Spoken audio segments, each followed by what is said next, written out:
할렐루야. 말씀과 함께하는 복된 토요일 새벽입니다. 오늘도 주님 말씀 따라가 살아가시는 저와 여러분 모두가 되시기를 소망하면서 어제, 오늘, 그리고 내일까지 중고등부 수련회가 교회에서 이제 진행되고 있습니다. 모든 과정 위에서 함께 기도로 동역해 주시기를 부탁을 드리겠습니다. 오늘 묵상 본문 저희 마태복음 13장 44절부터 58절까지 말씀 함께 봅니다.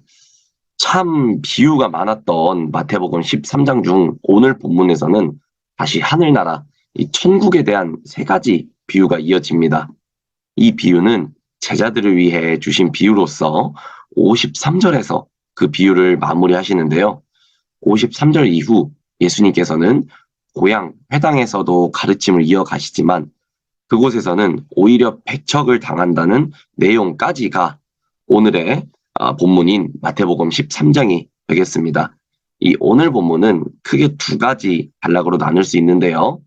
먼저는 44절부터 52절까지 천국에 대한 보화, 진주, 그물의 이 비유가 등장하고 53절부터 58절까지는 고향 나사렛 사람들의 배척으로 나눌 수 있겠습니다. 먼저 예수님이 말씀하신 천국에 대한 세 가지 비유를 살펴보겠습니다. 첫 번째는 숨겨진 보화, 두 번째는 진주 장수의 비유, 세 번째는 그물의 비유인데요. 특별히 이 숨겨진 보물의 비유와 진주 장수의 비유는 하늘나라의 최고의 가치를 강조하는 것이기에 그 메시지가 크게 다르진 않습니다. 이 숨겨진 보화 비유에 등장하는 사람은 보화를 발견하고는 너무나 깊어서 모든 것을 다 팔고 사는 결단을 합니다. 진주 장수 비유에서 상인은 가장 최상의 진주를 발견하고 모든 것을 다 팔아 그것을 사게 됩니다. 여기서 숨겨진 보화나 최상의 진주는 하늘나라를 의미합니다. 즉 하늘나라를 만난 사람은 모든 것을 다 내려놓고 그것을 따르는 삶을 살 것인지를 이제 결정해야 하는데요. 이 비유에서 모든 것을 다 팔았다라는 것은 하늘나라 가치란 그 어떤 것과도 비교할 수 없다는 것입니다. 단, 이 비유에서 조금 다른 점이 있다면 밭에 감춰진 보화는 예기치 않은 상태에서 찾은 기쁨이고 진주 장사 비유는 일생 전체를 진주 찾는 노력 가운데 발견한 기쁨일 것입니다. 그러나 중요한 것은 어느 날 예기치 않은 발견이든 노력 끝에 발견했든 우리는 모든 것을 내려놓고 따르는 제자의 삶을 살아가야 한다는 것입니다. 이 보화의 비유와 진주의 비유, 첫 번째, 두 번째 이 비유는 천국이 이 세상의 그 무엇보다도 더 소중하고 가치 있는 곳이다 라는 것을 의미합니다. 말씀을 통해 우리는 천국 소망이 진정으로 우리에게 있는지 돌아보아야 되겠습니다. 그냥 그리스도인은 죽음에 가는 곳이 천국입니다 라는 초보적인 신앙이 아니라 46절에요. 값진 진주를 발견하자 자기 소유를 다 팔아 진주를 산 상인처럼 천국을 차지하기 위해서는 이 세상의 것들을 포기할 줄 아는 지혜가 있어야 한다는 것이죠. 특히 우리 아이를 키우는 부모님들께는 내려놓아야 하는 것이 무엇입니까? 교육입니다. 평일에 학원을 보내는 것도 모자라서 주일까지도 예배를 모두 빠지고 하루 종일 학원을 보내는 것이 정말 자녀에게 천국 복음을 얻게 할 부모의 모습은 절대 아닙니다. 꼭 명심하시기 바랍니다. 저는 이런 이야기도 들었습니다. 한 어머니가 어떤 전사님께 우리 아이는 교회는 다니는데 천국 복음은 잘 몰라요.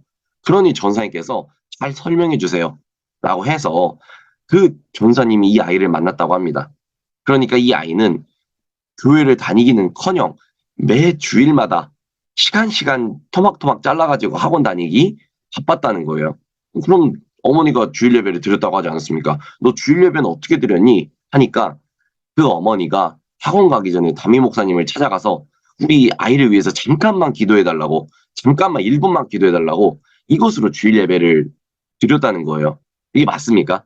훔친 거죠. 여러분, 이 부모가 이렇게 아이에게 올바른 신앙을 물려주지 않는데 무슨 아이가 천국 복음은커녕 예수님을 알겠습니까? 우리가 천국을 차지하는 것도 중요하듯이 우리 자녀들도 천국을 차지하게 하는 것이 그리스도인인 부모의 다 같은 마음 아니겠습니까? 이 아이가 예수님 만나고 신앙생활 잘했으면 좋겠어요. 라고 우리가 기도하기 전에 과연 우리는 내 자녀를 주일에 온전히 주님과 집중할 수 있는 기회를 주고 계신지 먼저 돌아봐야 하는 것이 순서입니다. 저는 이런 부모님들이 계시면 참 마음이 너무 아파요. 전사님, 저 아이 주일에 교회 갔어요.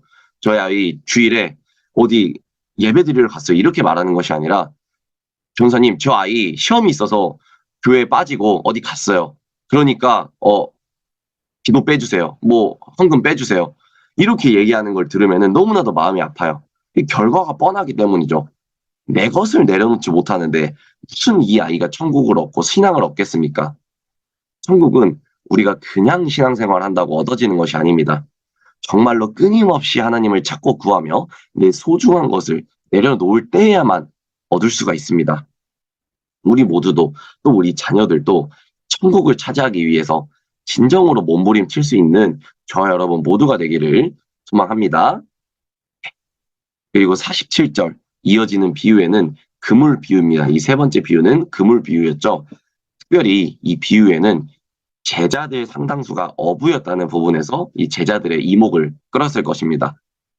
그물에는 여러 종류의 물고기가 잡히죠.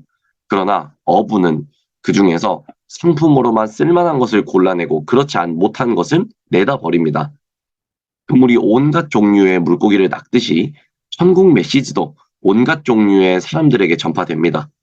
그리고 그 그물 안에, 즉 예수님 안에 다양한 물고기에 해당되는 사람들이 들어옵니다.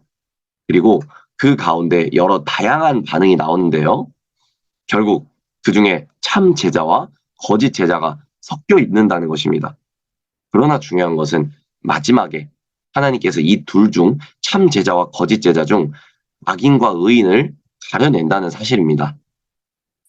여기까지 우리가 어떤 비유를 살펴보았죠? 함께 오화와 진주와 그물의 비유를 살펴보았습니다. 이 세 가지 비유를 연결해서 정리하면 이렇습니다. 밭에 감추인 보화를 발견한 자처럼, 그리고 최상의 진주를 발견한 장사꾼처럼 천국은 모든 것을 다 팔고 사는 것입니다.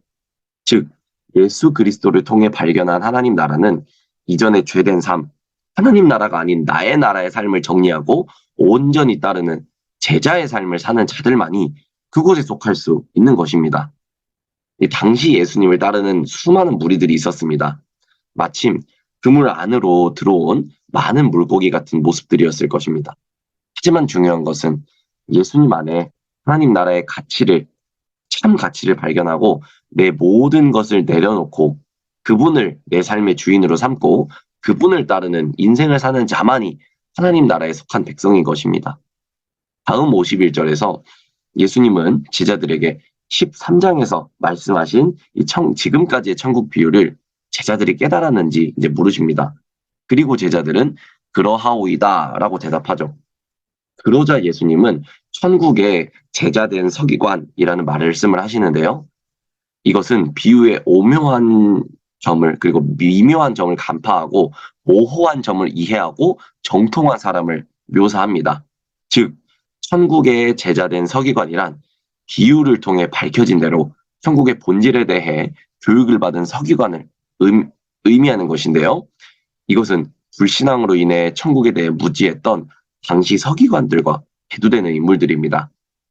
또 그들은 옛것과 새것을 내어주는 집주인과 같다라고 말씀하시는데, 여기서 옛것은 구약, 또 새것은 예수님을 통한 하나님 나라 복음을 가리킵니다. 천국의 제자된 서기관은 바로 예수님을 따르는 제자의 정체성이고, 그들의 역할은 구약 율법과 선지자의 성취로우신 예수님과 예수님을 통해 임한 하나님 나라를 전하는 것입니다. 이렇게 천국을 제자들에게 비유를 통해 가르치신 예수님은 이후에 고향으로 가서 가르침을 이어가십니다. 하지만 고향 사람들은 예수님의 정체성을 알아보지 못하고 추측하기 시작하죠. 그들이 예수님을 인간적으로 잘 안다는 지식이 그들의 믿음을 가로막았던 것입니다. 마태복음 13장 초반 씨 뿌리는 자의 비유에서 나온 길가에 떨어진 씨앗과 같은 모습입니다. 예수님이 목수의 아들이라는 세상적인 지식이 하나님의 아들이요 인자이신 예수님의 참 모습과 대면할 수 없게 만든 것입니다. 이 사람들은 이제 예수님의 가족을 잘 알고 있었기 때문에 하나님의 아들이심을 이해하지 못한 것이죠. 이런 그들에게 예수님은 다른 곳에서 행하셨던 능력을 나타내지 않으셨습니다. 사랑하는 여러분, 우리가 인간적으로 잘 아는 것이 중요한 것이 아닙니다. 왜냐하면은 우리가 알고 있다는 것이 자세히 들여다보면은 그릇된 편견과 선입견들이기 때문이죠. 이 고향 사람들은 믿음의 눈으로 예수님을 바라보지 못했습니다.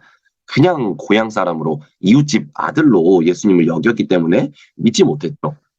사실 우리 또한 그러지 않습니까? 나의 경험, 나의 논리, 나의 편견, 그리고 선입견들로 모든 것을 바라보고 판단하기에 예수님 앞에 나온 무리에는 속해 있지만 제자로 살고 있지 못하는 것은 아니신지요? 이 믿음이란 나의 관점과 방식으로 바라보는 것이 아닙니다. 그것은 나의 개인적인 신념일 뿐입니다. 예수님의 관점으로 바라보고 따르는 것이 믿음입니다. 저는 이런 분도 한번 봤어요. 한 교회의 이제 이야기를 들었었는데 한 장로님이 계십니다. 어떤 교회입니다. 네. 제가 아는 이제 어떤 전사님의 교회인데 이 전사님은 이제 전사님이든 목사님이든 다 야야 하고 뭐가 그래 누구야 누구야 이렇게 이름으로 불렀다고 해요. 그래가지고 이제 교회에서 이제 어떤 설교를 하면은 자기 마음에 조금이라도 들지 않는다면 아니면 자기 기대에 충족되지 않으면은 뭐 예를 들어서 길동하면 길동 전사님 하면은 길동아 너 설교가 그게 뭐니? 이렇게 이제 막 대놓고 얘기를 했다는 거예요. 그래서 이제 뭐 길동 전사님은 이제 홍길동 전사님은 이렇게 막 더 열심히 준비한 애도 이미 이 장로님 마음에는 나보다 낮은 사람, 나보다 나이 어린 사람이라는 이 헛된 믿음이 있었기 때문에 어떠한 은혜의 말도 자기 귀에는 들어오지 않았던 것이죠. 이게 어쩌겠습니까? 예수님 만지시지 않으면은 이분은 이제 변화되지 않는다는 것이죠.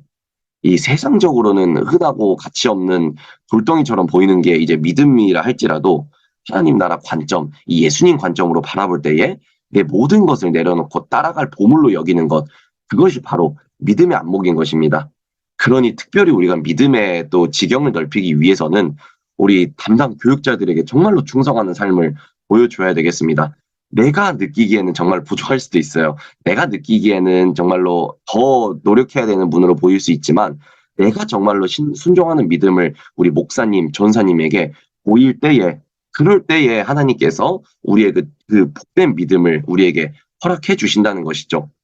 사랑하는 여러분, 오늘도 내 주변을 다시 한번 바라보는 우리 저와 여러분들이 모든 삶이 되기를 바랍니다. 내가 지금까지 쉽게 지나쳤던 사람들과 이 일상 가운데 예수님과 머무는 곳은 어디인지 살펴보길 원해요.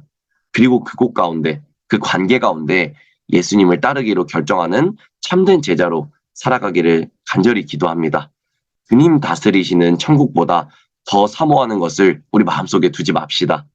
학원이나 아이들의 교육이나 또한 우리 모두의 정말 삶의 형태 속에서 천국이 제일 우선이고 예수님이 제일 우선되는 삶을 가지실 수 있는 저 여러분들의 모든 삶 내려놓을 수 있는 삶 될 수 있도록 저 여러분들의 모든 삶이 되기를 주님의 이름으로 축복합니다. 함께 기도하겠습니다. 주님, 오늘도 우리 인생 가운데 천국 보화와 또 진주를 발견할 수 있는, 알아볼 수 있는 안목을 허락하여 주시옵소서. 예수님을 따르는 선택과 길이 무엇인지 분별하게 하여 주시옵소서. 어떠한 여건과 어떠한 상황 속에서도 예수님을 선택하고 예수님을 따르는 결정이 무엇인지 깨닫게 우리를 만들어 주시옵소서. 어설픈 지식 그리고 선입관 또 편견이 예수님을 제대로 보게 하지 못하는 하나님 그런 색안경이 되고 있다면 그 모든 것을 주님 앞에 내려놓기를 소망합니다. 그리고 그 모든 것을 다 버리고 주님을 따라갈 수 있는 저 여러분 모두가 되기를 소망합니다. 오늘도 천국의 제자된 서기관으로 진정으로 살아갈 수 있도록 주님 인도하여 주시옵소서. 살아계신 예수님 이름으로 감사의 기도드렸습니다. 아멘.